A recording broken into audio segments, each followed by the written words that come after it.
said, was tuning my sat dish and picked up the Micro Effect radio show.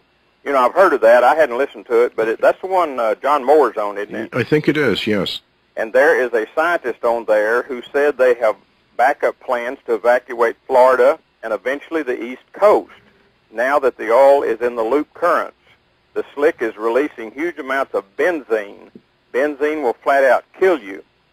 And telling people to stay away, said benzene exposure has serious health effects. Outdoor air may contain low levels of benzene from tobacco smoke, wood smoke, automobile service stations, transfer of gasoline, and went through a number of reasons, but and things that it's in. But the indications were that let's see, the short-term breathing of high levels of benzene can result in death, while low levels can cause drowsiness, dizziness, rapid heart rate, headaches, tremors, confusion, and unconsciousness. In other words, not good stuff. Not good stuff at all. Says the major effects of benzene are manifested via chronic long-term exposure through the blood. Benzene damages the bone marrow and can cause a decrease in red blood cells, leading to anemia. It can also cause excessive bleeding and depress the immune system, increasing the chance of infection.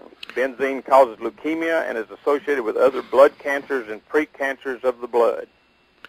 Well, I did hear that one of the major media guys that went down there, of course, you know, BP and the Coast Guard threw him off. I saw that, yeah.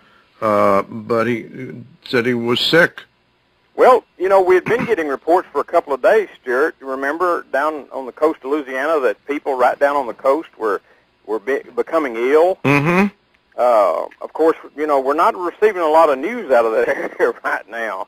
But well, they pretty well shut it off. Yeah, yeah. But with this amount of damage that's being done, you know, with so much benzene plus whatever other, you know, you've looked at the video. Yeah. It looks like a volcano, but you can definitely see a lot of gases blowing out of there. Yeah, quite a bit actually. Yeah. So, and those gases are going to surface. They're going to hang in the atmosphere unless there's winds blowing a certain direction. But, you know, there's going to be a cumulative situation. Again, you can just say it kind of like volcanic ash accumulates, and it gets worse and worse and heavier and thicker, and people get sick.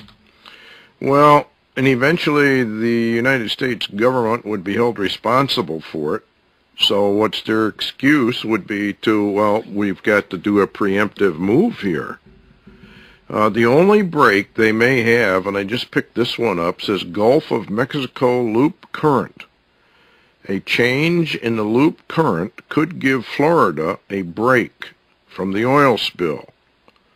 It says the current begins in the gap between Cuba and Mexico's Yucatan.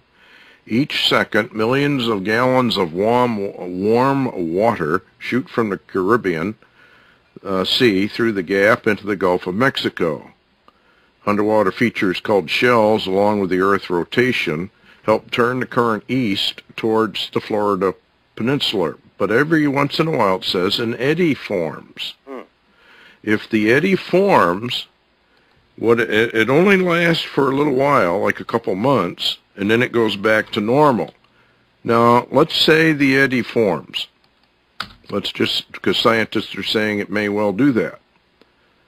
The oil, you just said, they say August. Now we're pumping in, nobody knows how much is going in there, really. Right. So we got a couple months reprieve while the oil slick builds and builds and builds. Oh, it would be so massive. Yeah, you couldn't even calculate it, Stuart. So now the oil, the Gulf goes back, the eddy, which it does. Like if it only lasts for a couple months, and then it goes back to normal. Now the trouble is, these are hurricane months. That's the problem. That's the problem. That's a lot of the concern that I'm seeing on posted right now. Is people are concerned that they'll have a hurricane situation come in that will, and one of the concerns I saw was that a hurricane would throw this into the fresh water supplies on the continent. Oh yeah, it would poison them. Yeah, yeah. Now, this Wayne Madsen, he has, well, first before I get into that, did you see the latest from InfoWars? No, I haven't seen that today. I haven't been to that. Kurt Nemo, he said